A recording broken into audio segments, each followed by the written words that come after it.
You are nothing but a failure of a father. Every mistake I ever made is on you. If you had done your job right, I would be living like a real man today." Those words came out of my 28-year-old son's mouth like poison. They should have crushed me, but instead I felt something colder move in.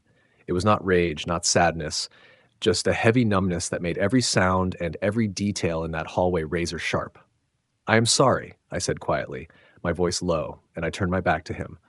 Walking away, though, I knew the truth. Sometimes respect is not earned with patience or kindness. Sometimes it has to be taught in the hardest way possible, even if being the teacher tears your own heart apart. Before we continue, please subscribe to stay updated on our latest stories, and feel free to share your thoughts in the comments. I was sitting at the Kitley table when it started. Papers spread out in front of me like the aftermath of a storm I kept pretending would pass on its own. Receipts, credit card slips, little reminders of a truth I did not want to face. Gas stations in towns I had not driven through.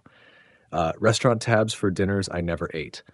Pairs of sneakers so expensive they made my stomach twist. Every one of them signed by the same hand, my son Adam's. The sharp smell of something burning dragged me back from my thoughts. I hurried over to the stove, scraping blackened eggs off the bottom of the pan. Breakfast almost ruined. I had been cooking the same meal every morning for 8 months now. Scrambled eggs with cheese melted just the way Adam liked them. The Kitley had its rhythm. The quiet bubbling of coffee, the crackle of bacon in the skillet, the low hum of a refrigerator older than Adam himself. It was a routine I had fallen into without thinking, a dance that made me feel useful. When he showed up on my doorstep with 2 suitcases, it had been different. "Lost my job," he said, his grin wide and sheepish, reminding me of when he was a boy, 7 years old and missing his front teeth. "Just need a couple weeks to get back on my feet, Dad." That was 238 days ago. But who's keeping track? I put his plate down on the same stretch of counter that had carried so many pieces of his life. His allowance money when he was in middle school, his college acceptance letter framed in my memory like a trophy, my signature on car loan papers when his credit wasn't good enough. The counter had turned into a shrine to every sacrifice I had made for him. I heard him shuffle down the stairs wearing those new pajamas I bought just last month. Designer brand, because he claimed he couldn't be seen in anything cheap. His hair was a mess, his eyes heavy from either lack of sleep or too much of whatever he'd been drinking the night before. I knew the answer would show up on my credit card bill soon enough. "Morning," I said, pouring him a glass of orange juice, not store-bought from a carton, fresh squeezed. He insisted it tasted better that way. He barely grunted, already glued to his phone. That phone had been on my family plan since the beginning, though I noticed it never seemed to buzz with job offers. Funny thing, it always lit up when his buddies were planning a night out. "Dad, I need to talk to you," he finally said. I knew that tone. It was never about gratitude, always a request, always a new demand. My shoulders tightened before he even finished. It had become automatic, like my body already knew what was coming. "The guys and I want to hit Vegas next weekend. Just a little trip, blow off some steam. Job searching wears a man down." I glanced at the neat stack of job applications I had printed for him, still untouched on the hall table. They had sat there so long they looked more like forgotten junk mail than the first step to responsibility. "Adam, we talked about this," I said, trying to keep my voice calm. "You promised you'd focus on finding work." "God, you just do not get it, do you?" he snapped. The shift was immediate, like a curtain dropping. The sleepy young man was gone, replaced by someone harder, meaner. "I am not some loser flipping burgers at McDonald's. I have standards, I have potential, but you just want me stuck here, rotting in this house right alongside you." And then came the words. The ones that clung to me long after breakfast had gone cold, long after the plate sat untouched. It was in that moment I understood. This was not really about Vegas. It was not even about jobs or money. It was about me and the man I had let my son turn into. "What do you mean I am holding you back?" My voice came out lower than I intended, but there was something different under it this time, something sharp, like a thread of patience about to snap. Adam tossed his phone onto the counter, making sure it landed with a dramatic little thud. He had that look, the one he wore whenever he wanted to remind me how misunderstood he thought he was. You really want me to spell it out?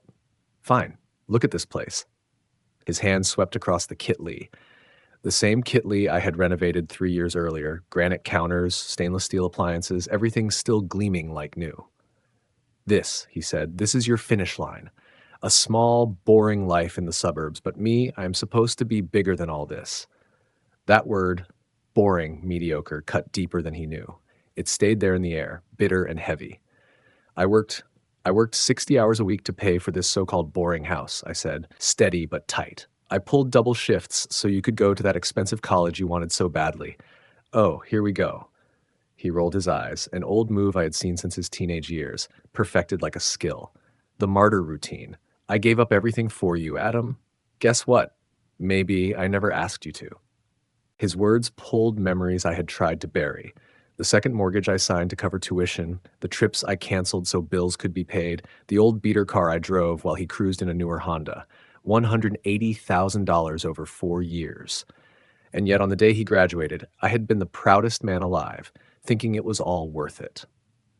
You are right, I admitted, and I could see the surprise flicker across his face. You never asked, but I did it anyway. Because that is what fathers do. They put everything they have into their kids' futures. Investment? Adam barked a laugh, but there was nothing kind in it. Is that what you call this? Control? You think because you paid for stuff I am supposed to belong to you? That I should just say thank you for living in your shadow? His shadow. My shadow. I searched his face, trying to find even a trace of the boy who once built Lego castles with me on Sunday mornings, the boy who used to crawl into my arms after a nightmare because he believed his dad could fix anything. I never wanted you trapped in my shadow, I said softly. I wanted to give you ground solid enough to stand on, to build your own life. Solid ground? His voice was sharp now, like glass breaking. This is not solid. This is quicksand. Every day I am stuck here. I sink deeper into this. He flicked his hand at everything around us, the Kitlee, the house, at me. And then his eyes shifted, his whole face hardening with something meaner. I knew that look. He was about to go for the kill. You want the truth? The real truth? I nodded, even though my gut begged me not to. You are a worthless father. Every screw-up in my life is because of you. If it were not for you, I would already be living like a real man. It hit me like fists, each word landing harder than the last. But worse than the words was the glint in his eyes, the almost gleeful satisfaction, as if this was the speech he had been rehearsing, just waiting for the right moment to deliver. For a moment, I just stood there, frozen, feeling something shift inside me. Cold, steady, almost peaceful. The whole Kitlee seemed different. The polished counters I had saved for, the appliances I had researched, the breakfast cooling untouched on the table. None of it looked like mine anymore. It all looked like a set at some stage where I no longer belonged. I am sorry, I whispered, then turned my back on him. I walked to the front door, lifted my keys from the hook, the same hook where Adam's car keys hung, the car I still sent payments on every month. Behind me, his voice followed, uncertain now, his bravado starting to crack. Dad? Hey, Dad, where are you going? We still need to figure out Vegas. I stepped outside and pulled the door shut behind me. Quietly, no slam, no drama. Because I finally understood. Some conversations are already finished, whether the other person knows it or not. I sat in my car long after I left the house, parked under the buzzing lights of Ralph's grocery store. The windshield showed me nothing but my own reflection in the dark glass, hands still trembling against the steering wheel.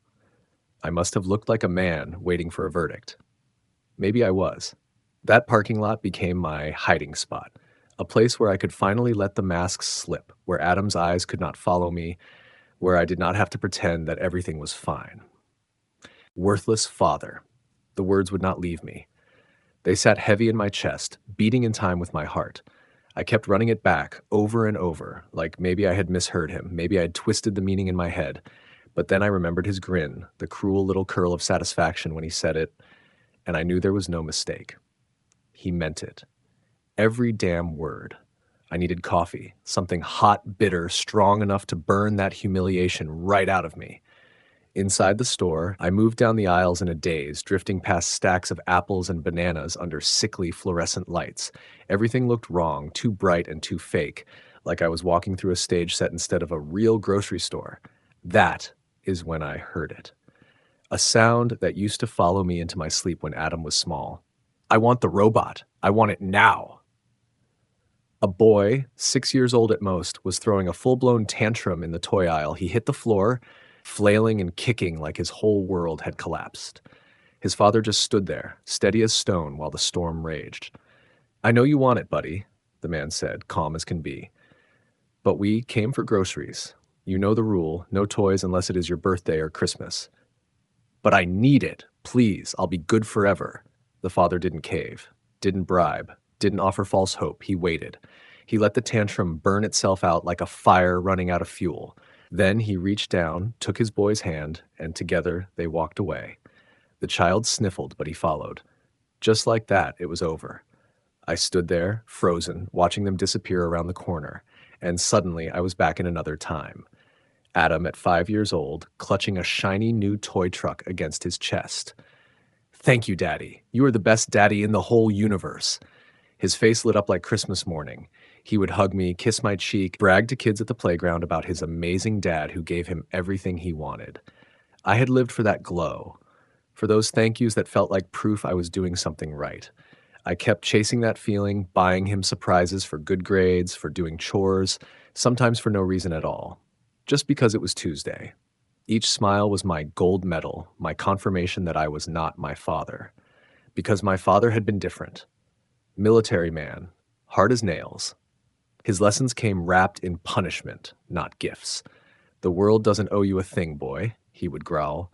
"You earn it or you go without." I hated him for it, swore I would never raise my son in that cold shadow, so I went the other way. I poured out understanding, generosity, unconditional support, and in the process, I raised a 28-year-old man who looked me in the eye and called me worthless. I bought my coffee and sat down at one of those cheap plastic tables near the deli counter, the kind that always wobble no matter where you sit. For months, maybe years, I had been asking myself the wrong question. What does Adam need from me? How can I help him? But staring into that bitter coffee, I finally understood. The real question was harder, much harder. What was I going to stop giving him? The first spark came from my own living room. I had just come back from Ralph's, coffee still bitter on my tongue, my head buzzing with the decision I knew I had to make. I walked into the house, dropped my keys on the hook, and froze. Voices. Not just Adam's, another voice, higher, female, laughing in a way that felt out of place in my house. I moved up the stairs slowly, careful, the same way I used to sneak up years ago when Adam was a teenager, whispering into the phone past curfew. Back then, it had been innocent rebellion. This was different. This was my 28-year-old son in my house on my phone plan, laughing about me. "Yeah, he is completely pathetic," Adam was saying. His voice carried clear through the cracked door. "Sometimes I almost feel sorry for him, but he tries so hard, like he is desperate for my approval. It is honestly sad." The woman on the line giggled. "That is terrible, babe, but maybe kind of sweet. I mean, at least he cares." "Sweet?" Adam scoffed. "No, it is embarrassing. He makes me breakfast every morning like I am still 5 years old. He pays for everything because he thinks that is love. It is pathetic." I leaned against the wall in the hallway, pressing my back to the wallpaper like it could hold me up. Something inside my chest cracked. "My dad was a little like that after the divorce," the woman said, "always trying to buy me things so I would love him." "Exactly." Adam jumped in, eager. "And the worst part? He actually believes I am grateful. He thinks because he gives up his whole sad little life for me, I am supposed to worship him. But honestly, it just makes me respect him less."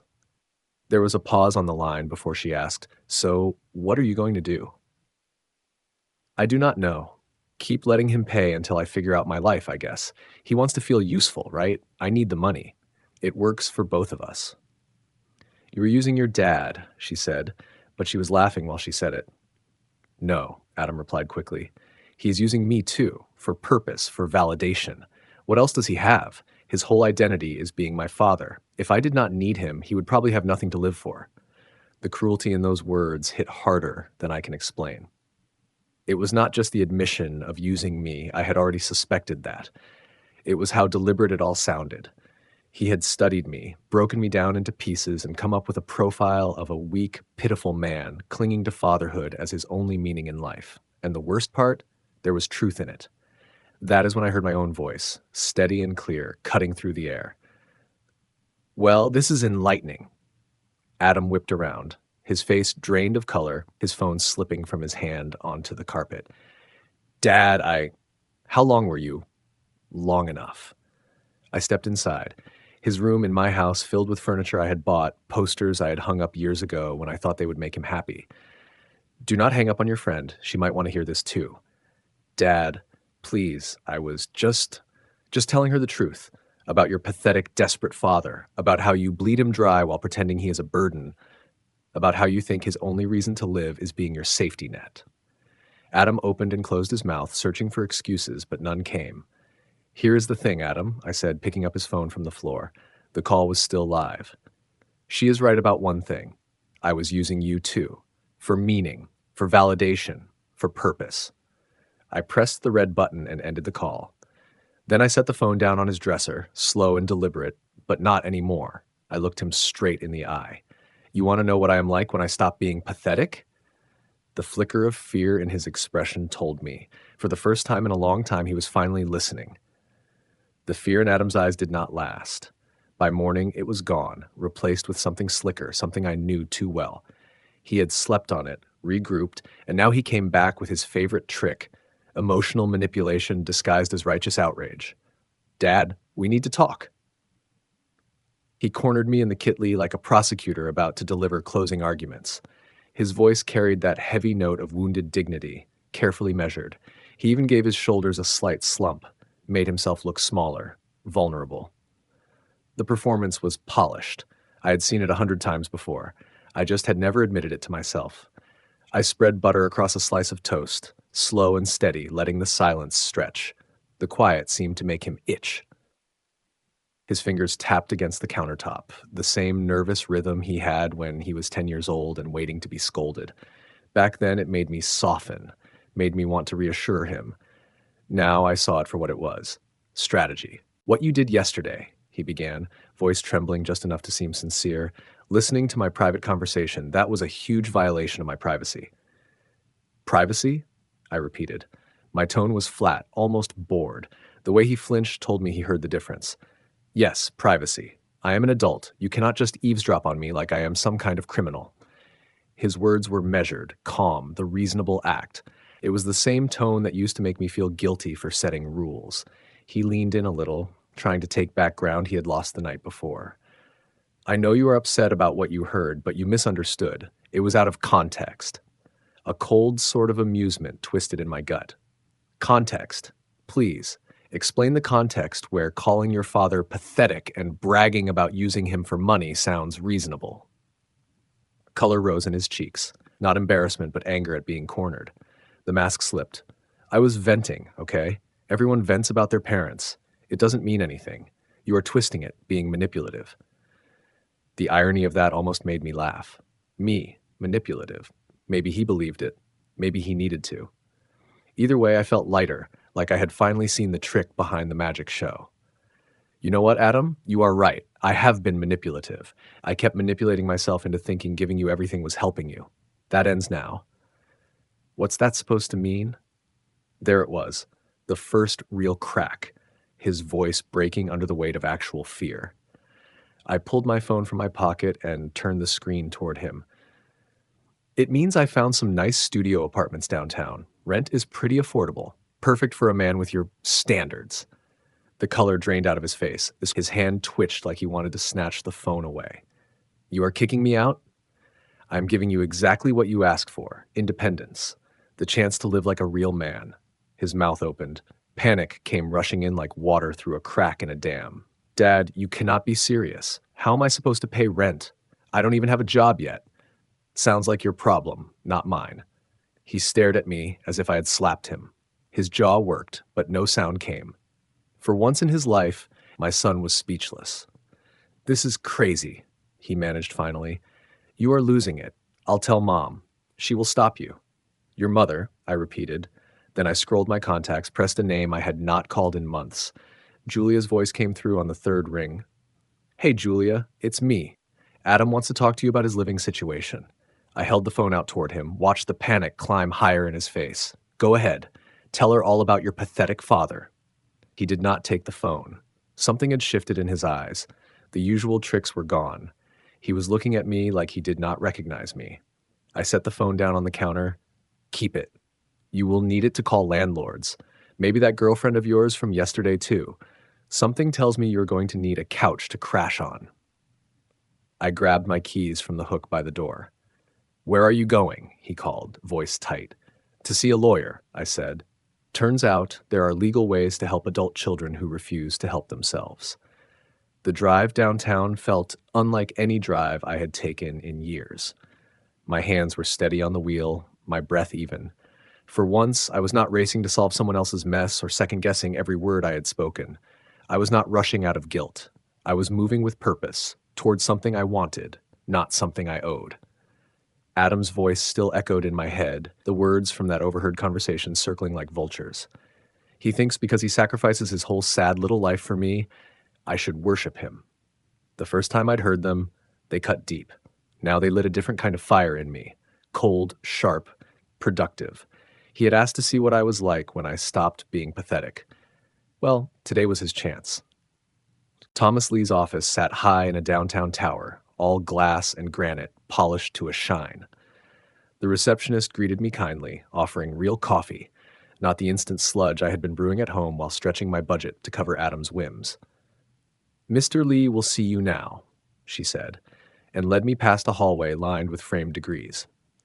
His corner office looked exactly like I had imagined. Mahogany desk, leather chairs that cost more than my monthly mortgage, shelves of books that had clearly been read. Thomas stood to greet me, shorter than I remembered, with gray at his temples and glasses that whispered money without flaunting it. His handshake was firm, his gaze steady. For the first time in a long time, I felt respected just for showing up. You sounded different on the phone, he said once we sat down. Not bad different. Just focused. What's going on? So I told him. About the 8 months of temporary support that had become full-time dependency. About the escalating demands, the entitled tone. About the night I'd overheard my son dissecting me like some pathetic case study. Thomas's jaw tightened as I spoke. When I finished, he took off his glasses and cleaned them with sharp, angry motions. Jesus Christ, he muttered. How long has this been going on? The living under my roof part, the behavior? If I'm honest, years. I kept calling it support. Truth is, I was just enabling him. Saying it out loud felt like digging out a splinter that had been festering too long. Painful, but freeing. Thomas slid his glasses back on and studied me like he would a complex case file. You know what's striking? You're not asking how to fix things with him. You're asking how to end it. He was right. I was not there to patch things up. I was there to draw a line in stone. Is that wrong? I asked. Wrong? No. Late, maybe, he said. I see this all the time. Good parents who never stop parenting, even when their kids don't want it. Sometimes the kindest thing you can do is let them face their own choices. He pulled a thick folder from his drawer and set it down. Formal eviction. Entirely legal. You don't owe an adult child housing, especially one who's exploiting you. How does it work? 30-day notice. Serve it in person or by certified mail. If he refuses to leave, the court will enforce it. But think hard. There will be fallout. I thought about Adam, about his smirk when he'd called me pathetic, about the way he always tried to flip guilt onto me. I thought about the little boy who once hugged me tight and told playground kids I was the best dad in the universe. Thomas, I said quietly, if your son called you worthless to your face, then bragged about using you for money, what would you do? He didn't hesitate. I'd probably want to throw him off a bridge. I'm just throwing him out of my house. Fair enough. He slid the papers toward me. Sign here and it's done, but once you do, there's no going back. This will change everything. I picked up the pen. Heavy, substantial, the kind that made a statement just by holding it. Good, I said and signed. As I finished, my phone buzzed. A text from Adam. Dad, I'm sorry. I didn't mean what I said. Can we talk when you get home? I want to make things right. I showed Thomas. He shook his head. Funny how they always find their manners when consequences are coming. On the drive back, the envelope sat on my passenger seat like a loaded weapon. For 28 years, I had feared disappointing my son. Now, I was almost eager to. When I pulled into the driveway, I saw him pacing in the living room window, phone pressed to his ear. Agitated, running his hand through his hair, already in crisis mode, probably calling for reinforcements. I sat in the car a moment, watching. I thought about that little boy who once waited by the same window for me to come home, who ran into my arms before I could take off my coat. When had he turned into this scheming stranger? Wrong question. The real one was simpler. When had I stopped being a father and become an enabler? I walked to the front door with the envelope in my hand. Adam ended his call as soon as he saw me. He sat on the couch, trying to look remorseful, but I could see the calculation in his eyes. "Dad," he said quickly, standing, his tone urgent. "I'm glad you're home. I was wrong, and I owe you a huge apology." I set my keys down, studying him. The clothes, the haircut, the phone, all of it bought with my money. "Do you?" I asked. "Yes," he said earnestly. "I was just venting to Lauren. I didn't mean it." "Lauren," I repeated. "That her name?" "Yeah, but it doesn't matter. What matters is I was wrong." He stepped closer, then froze when he saw something in my face. "Dad, you look different." "I feel different." I pulled the envelope from my jacket and set it on the table. "This is for you." His hands trembled as he opened it, eyes scanning the words. Confusion, shock, then fear. What is this? "It's a 30-day eviction notice, Adam. You've got a month to find another place." The papers slid from his hands. "You can't be serious." "I've never been more serious." "You can't just throw me out. I'm your son." "Exactly, and for 28 years I've tried to be your father. Somewhere along the way, I turned into your ATM. That ends now." His phone buzzed again. He glanced at it, torn. I nodded toward it. "Answer it. You're going to need help." The silence in that living room stretched out wide like a canyon. Adam stood frozen, the eviction notice lying in pieces at his feet, his face twisting through emotions like a busted slot machine. Shock, anger, panic, back to shock again. I just watched, detached, like I was studying an insect under glass. "You can't do this," he whispered finally. "I have nowhere to go. You've got 30 days to figure that out." "Dad, please." The act was gone now. No more charm, no more swagger, just desperation, stripped bare and ugly. "I'll change. I'll get a job. I'll pay you back every cent. I swear." For a heartbeat, something old stirred in me. The father instinct I had leaned on for nearly 3 decades. That little voice that begged me to give him one more chance, that maybe this time he really meant it. But then I remembered the smirk on his face when he'd called me pathetic, the way he'd dissected me like I was nothing but a joke for a girl on the other end of the phone. "You had 8 months to change, Adam," I said. "Hell, you had 28 years to be different. If this is where you've ended up, that's on you." His phone rang. He snatched it up, voice breaking as he answered. "Mom? Yeah, he's serious. He gave me papers. Legal papers." He looked at me with pure venom. "No, talking to him won't help. He's lost his mind." I stood, brushing imaginary lint from my pants. "I'm heading out. When I come back, pick those papers up off my floor. Where are you going?" "To live my life." I drove for an hour, no plan, no destination, just letting the road pull me forward. The city passed by like scenes from someone else's film, and I realized I couldn't even remember the last time I'd taken a drive that wasn't about Adam. Always his errands, his bills, his crises. By the time I pulled into the valet line of a boutique hotel downtown, I'd made my choice. Not just about Adam, about everything. "I'd like a room," I told the clerk at the desk. "Your best available for the weekend." "Of course, sir." "Cash or card?" "Card." My card, not the one Adam had drained, but my own private account, the one I'd been too cautious to touch while I was busy financing his lifestyle. "And tell me about your spa services. Room service too.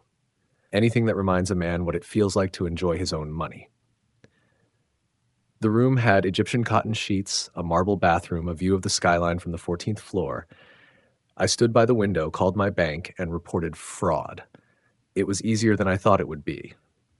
Cancel the cards, freeze the accounts, shut down the family phone plan. Every cord binding me to his comfort, cut with a phone call and my social security number. My private phone, the one Adam didn't even know about, rang later that night. Somehow he'd gotten the number. I let it roll to voicemail. At 8 o'clock, Dad, my card's not working. Can you fix this? At 9, they said you canceled everything. That has to be a mistake. At 10, I can't buy gas or food. What am I supposed to do? At 11, you're sick. You need help. No father does this to his son. And finally, fine, I'll go to Mom. She'd never do something this cruel. I deleted them all without listening twice. Ordered steak, wine, dessert I didn't need. Ate every bite. By Saturday morning, there were a dozen more. I played them over eggs Benedict and real orange juice that tasted like sunlight. His voice on those recordings sounded foreign to me now, like the voice of a stranger, not my son, a man who had never learned what consequences feel like. I spent the rest of the day walking the city like a free man. Bought a book because I liked the cover. Paid $5 for coffee because it was worth it. Tried on a shirt that actually fit and bought it without worrying if Adam needed sneakers. At some point, somewhere between the bookstore and the coffee shop, I realized what had changed. It wasn't Adam, it was me. For 28 years, my life had been about making his easier. Every sacrifice, every compromise, every dollar meant to smooth his road. Somewhere along the line, I had confused giving with loving. And in doing so, I had raised a man who thought love was just another transaction. That ended the moment I signed my name on that eviction notice. I wasn't Adam's ATM anymore. I wasn't his safety net. I wasn't his crutch. I was his father again.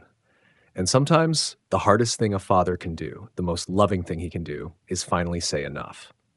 Saturday night, my phone buzzed in the hotel bar. I was halfway through a glass of scotch that cost more than Adam's weekly allowance and reading a new book when her name lit up the screen. Julia. For a second, I almost let it ring out. Her name carried too much history. Julia at 25, laughing across a dinner table. Julia cradling newborn Adam in the hospital, whispering, "He's perfect." Julia 12 years later, suitcase in hand, her voice flat and clinical as she told me why she was leaving. I picked up anyway. "Hello, Julia. What the hell is wrong with you?" No greeting, no soft landing, just pure Julia. She had always preferred blunt confrontation over polite deflection. Back when I thought being loved meant taking every blow without complaint, I had admired that about her. "I'm fine, thanks for asking. How are you?" I kept my tone light, almost cheerful, taking another sip of my drink. The burn of the scotch felt good, real, immediate. "Don't play games with me. Adam called 3 hours ago, crying his eyes out, said you actually threw him out with legal papers." I could picture her, pacing her apartment in those old college slippers she never let go of, clutching her phone like a weapon. "I gave him 30 days notice. That's not throwing him out. It's giving him time." 30 days? Her voice cracked. "He's your son. He doesn't have money. He doesn't have a job. He's had 8 months to find one. He decided not to. He's been trying." "Julia." I set the glass down hard enough to hear the thud. "When's the last time he told you about a real interview, an application, anything concrete?" The pause was telling. I could almost hear her sifting through months of conversations, coming up empty. "He's networking, building connections." "Networking?" I nearly laughed. "That's what we're calling drinking with buddies now?" Because that's what his connections are. Guys who don't work either, who burn through my money while talking about how unfair life is. "You don't understand the job market these days. I understand it fine. I've worked through recessions, layoffs, rising costs, you name it. What I don't understand is how a college-educated 28-year-old can't manage to land a starter job. Starbucks would hire him tomorrow.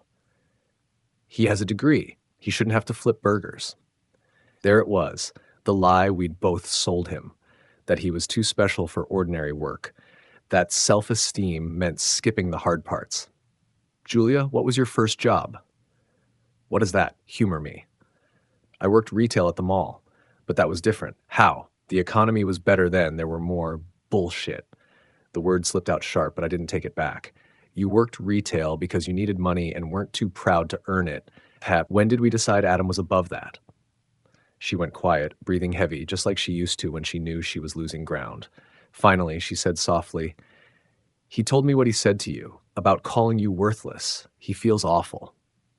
"Does he?" "Of course. He was upset, venting." "Julia, he wasn't venting to me. He was bragging to his girlfriend about using me, about how pathetic I am. He was laughing while I was downstairs making him breakfast." "You were eavesdropping?" I was walking past his room in my own house. My voice hardened. And what I heard was our son explaining how he manipulates me into financing his life. He called me pathetic. Not angry, not frustrated, pathetic, like I was some failed case study. Silence stretched across the line, heavy with years of denial finally cracking. Maybe, she whispered, uncertain now. Maybe he didn't mean it the way it sounded. He meant every word. And the worst part, he wasn't entirely wrong. Don't say that. I have been pathetic. I begged for his approval. I paid for his laziness. I mistook enabling for love. And I'm done. I never said you were weak. You didn't have to. My voice was calm now, steady, the kind of calm that comes when the truth finally clicks into place. You showed me every single day, in the way you looked at me, the way you argued with me, the way you finally walked out the door. You didn't need to call me weak, Julia. I lived weak, and you couldn't stand it. She was silent. I imagined her pacing slowing, the slippers dragging across her floor, the way she always did when she ran out of comebacks. And here's the thing, I went on, finishing my drink, letting the ice clink against the glass. I'm not that man anymore. The man you married would have folded the second for a second Adam started crying. He would have apologized, paid another bill, cooked another breakfast, and called it fatherhood. But I've finally figured something out. What? Her voice was small, almost childlike. Respect matters more than love. Without respect, love rots. It turns into pity, obligation, resentment. That's what happened with you. That's what's been happening with Adam. I kept confusing fear with devotion, giving with loving, enabling with parenting, she sniffled. He's still our son. He is. And that's why I'm doing this. Because if I don't stop now, if I keep bailing him out, he'll still be 38 and blaming us. He'll still be 48 and waiting for someone else to pay his rent. He'll never learn what it means to stand on his own. You're gambling with his life. No, I said softly. I'm finally giving him his life back. What he does with it, that's on him. I stood from the bar stool, yet tossed some bills onto the counter. You wanted me to fight for something, Julia. Well, here it is. I'm fighting for my own dignity, and maybe, just maybe, for Adam's chance at becoming a man. There was nothing but her ragged breathing on the line. Good night, Julia. I ended the call before she could answer, slid the phone into my pocket, and walked back toward the hotel elevators. For the first time in decades, I wasn't afraid of my ex-wife's tears. And I wasn't afraid of my son's anger. I wasn't afraid at all. You didn't have to say it. You showed it every time you rolled your eyes when I tried to set boundaries. Every time you undercut my authority about Adam. Every time you put his comfort above my role as a parent. I was protecting him. From what? From learning that choices come with consequences? From understanding that respect isn't free? From realizing that his happiness isn't someone else's responsibility? I was protecting him from being hurt. And look how that turned out. We shielded him from every little bump, every disappointment, every natural consequence, and now he's a grown man who thinks the world owes him a living and calls his father worthless when reality tells him otherwise. The silence dragged so long I thought she'd hung up. I don't know how to fix this, she whispered. You can't fix it, Julia. Neither can I. The only person who can fix Adam is Adam, and that won't happen as long as we keep rescuing him from himself. But what if? What if he has to work at McDonald's to cover rent? What if he ends up with roommates in some rundown apartment? What if he has to do his own laundry, cook his own meals, figure out adulthood without a safety net? Yes, what if all of that? Then maybe he'll finally learn what it means to be a man instead of an overgrown child.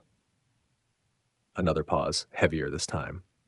You really think he can do it? She asked. For the first time all conversation, her voice carried something new, something almost like hope. I think he's capable of more than we've ever demanded from him, but he'll never discover that as long as we keep treating him like a helpless kid. And if he fails, then he fails. That's his right. Adults have the right to fail. I heard her crying again, but this time it wasn't the sharp, manipulative crying I remembered from our marriage. It sounded like grief. When did we go so wrong? When we decided our job was to make him happy instead of making him strong. I just wanted him to have everything we didn't. I know, but somewhere along the way we forgot that struggle builds character, that disappointment teaches resilience, that working for something makes it worth having in a way handouts never can. So what happens now? Now Adam learns what every adult learns sooner or later, that nobody owes you comfort just because you exist. And us? There is no us, Julia. Hasn't been for 12 years. But maybe if we're lucky, someday we'll have a son we can be proud of instead of one we have to keep making excuses for. You're different, she said finally. Yes, I am. I'm not sure I like this version of you. That's okay. I do. I ended the call and powered off my phone, lighter than I'd felt in decades. Sunday morning, I extended my hotel stay another night, then another. By Wednesday, I'd been gone 5 days, eating room service, sleeping without interruptions, living with a peace I hadn't known in years. When I finally went home, the house felt cleansed. The Kitley counter was clear. No dishes, no chargers, none of the debris of an entitled adult child. On the coffee table sat a note written on hotel stationery. From the Marriott, he'd been staying there until the credit cards stopped working. Dad, I've been doing a lot of thinking. I was wrong. About everything. I want to make this right, but I need your help. Please call me. I love you. Adam, I read it twice, searching for manipulation. But what I saw looked like the handwriting of a frightened young man finally beginning to taste what consequences felt like.